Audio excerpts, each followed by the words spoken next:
They're out on the field. The pride of the Southland band crisply marches into the Giant T. The rear, the roar of 97,000 fans rises with each rhythmic step. In the background, George Beatsis is singing "Fight, Balls, Fight." The orange and white Shakers flood the air. The Volunteers are ready at the north end of the football field to burst through the gate. They're coming now, racing onto the field through the Giant T.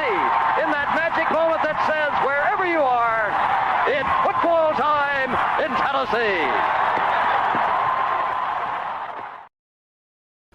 Welcome to the Talkin VAWLS Network. My name is Boogie Bentley, and it is game day. Tennessee's got a tall task in front of them as the #1 Georgia Bulldogs come to town. It is a huge recruiting weekend. We talked yesterday on the morning show. If you missed that, go back, give it a watch. We talked about all the guys that will be on campus. A lot of guys in the class of 2025. A lot of guys that Tennessee is trying to close on in this class of 2024. Guys like five-star offensive tackle Jordan Seaton. Cam Michael's going to be in town. 2025 quarterback George McIntyre is going to be on campus. Boo Carter's back. Jake Merklinger. The list goes on and on and on. It is a huge opportunity for this football team to go out and shock the world because there's not a whole lot of confidence. There's not a lot of confidence in this fan base. There's not a lot of confidence in the media. Nobody is expecting Tennessee to go out and compete with Georgia today. It's the last time. It is the final time we will have to listen to Gary Danielson on a CBS SEC broadcast. What better way, what more fitting way to go out and shock the world than do it in front of Gary Danielson, where he will be drowning his sorrows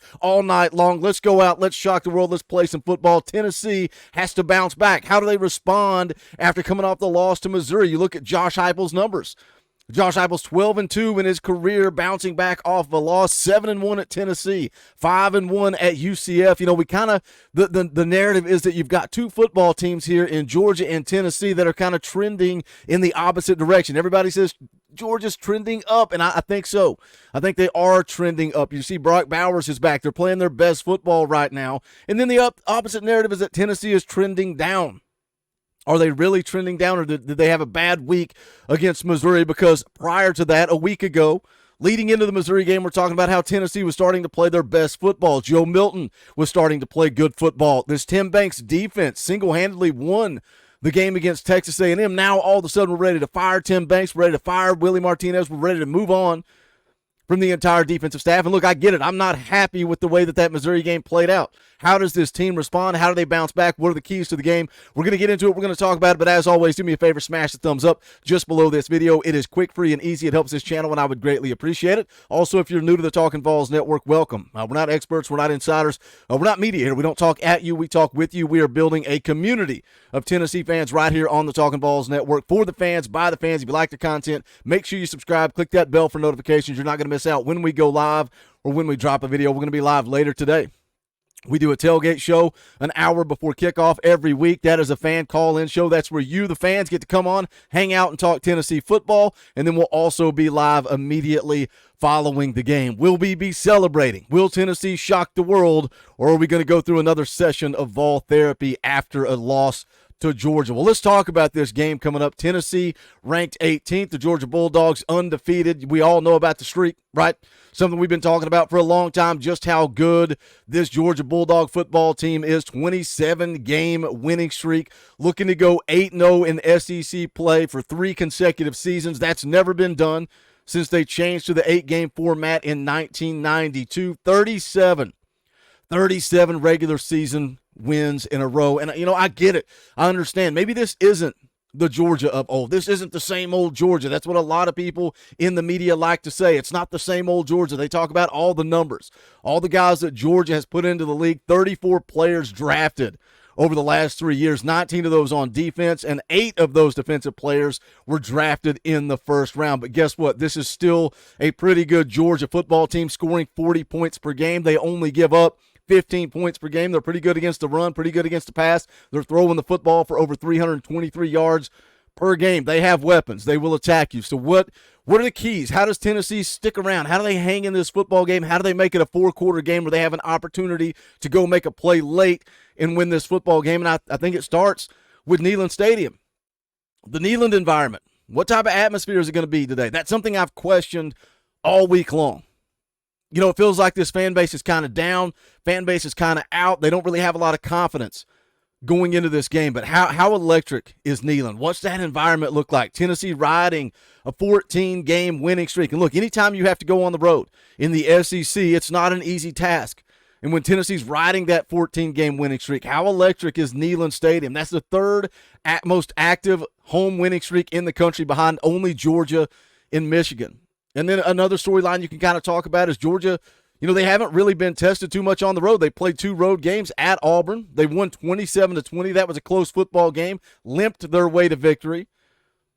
They also struggled on the road against Vanderbilt. I know they won 37-20. That's a one-possession game in the fourth quarter. So how can Tennessee take advantage of this road environment? How can they take advantage of Neyland Stadium? Home field advantage. I think you got to start fast. You got to play clean. You can't do something stupid. If you receive the football, you can't go out and get a holding call right out of the gates. You can't face a 1st and 20. You can't get behind the sticks and go 3 and out. On the flip side of that, let's say Georgia starts with the football. Let's rewind a week ago to the Missouri game. If you get an opportunity early, Jalen McCullough goes out and makes a play. You return the interception back to the midfield, and you don't do anything with it. You go 3 and out. You punt the football. You got to take advantage. You got to capitalize. If you have an opportunity to take a shot early, take the shot. Have some confidence in Joe Milton. That's one thing we've talked about throughout the course of this year is the play calling and how they don't seem to have confidence in Joe Milton. If you've got an opportunity to take a shot, take a shot. What's the worst that happens? You lose to Georgia, you finish the year 8-4, take a shot. If this defense makes a play and sets you up, take a shot.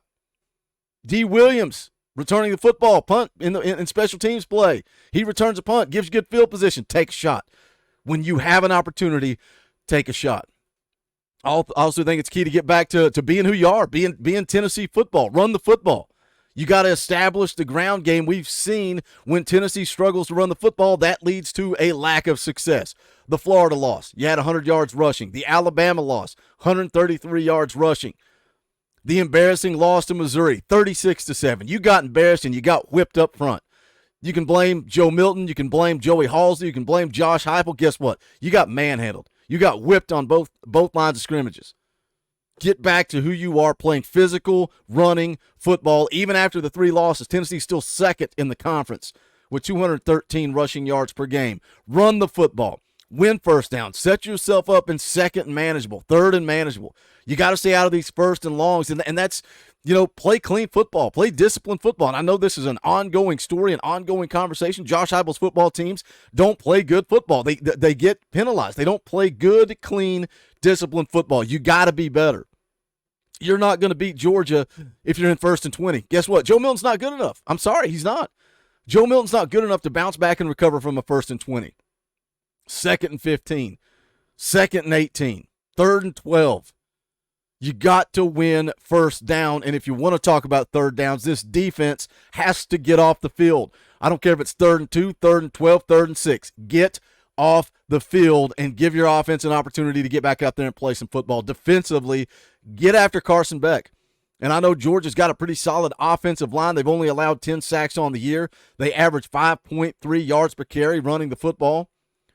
Tennessee's still second in the SEC with 33 sacks, but they haven't been getting home much. I know they got home 3 times last week against Missouri, but they also let Brady Cook run all over the field. I don't think Carson Beck's going to do that. Get after him. Get him to the ground. Dirty up that jersey. Hit him. Hit him early. Hit him often. James Pierce, you need to come up and have yourself a day. Tyler Barron, you're on notice. Go play some football. Get after Carson Beck. Look, they're going to make plays. This Georgia football team is going to make plays. They have playmakers. Obviously, everybody knows Brock Bowers is back. Came back last week against Ole Miss. Had 3 catches for 34 yards and a touchdown. Ladd McConkey playing really good football after missing the first half of the season. He's going to make his plays. Carson Beck chasing down Stetson Bennett's record for completion percentage, completing 72% of his passes. He's thrown for over 3,000 yards. Look, Georgia is going to make plays. They are. Does this thing come down to a shootout? Again, I think you have to run the football. Joe Milton's got to be elite today. We talked all year, run the football, play good defense, play complimentary football, win special teams. Joe Milton, just go out and be efficient. Nope, Joe Milton better show up and have a day. You better show up and go have yourself a day because we need a Heisman-type performance from Joe Milton. I think this thing could end up being a shootout if Tennessee doesn't get run out of the stadium. Everybody talking about 0% chance, no chance for Tennessee. They've got an opportunity. They've got a chance. But are they capable if they have to win a shootout, because Georgia's going to get theirs. Is Joe Milton ready to go? I get him involved in the run game early. Get him hit. Get him punched in the mouth early and get Joe Milton ready to go be in a fight, because that's what we need, is a gritty, tough fight. You got to win the line of scrimmage, offensively, defensively. That's where it starts and ends in this league. We've seen it. Tennessee, when they win football games, they're being physical. When they lose, they're getting pushed around.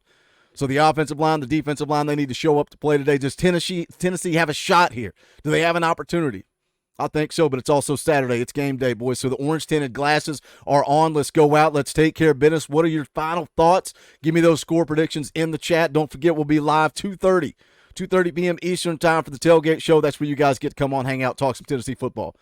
But how are we feeling on this Saturday? Are you bounced back? Have you bounced back? Are you ready to go? Jump in the comment section. Let me know. As always, smash the thumbs up on the way out the door. Go check out the merchandise. You can go to bonfire.com/store/Talkin VAWLS. Any and all support greatly appreciated. As always, shout out to the members of the channel. You guys are what give me the opportunity to do this full time. You like the videos, the content, the live streams, whatever it is you like about this channel, you want to support it, you want to keep it rolling, hit that join button down below. You can give as little as $1 a month. You get custom Talkin VAWLS emojis, access to the fan call-in show with Power T beside your name. Try to highlight your comments in the post-game show as well. But if not, that's fine. Smash the thumbs up because it's quick, free, and easy. Jump into the comment section. Let's talk some Tennessee football, because this is the Talkin VAWLS Network. My name is Boogie Bentley. Go Big Orange.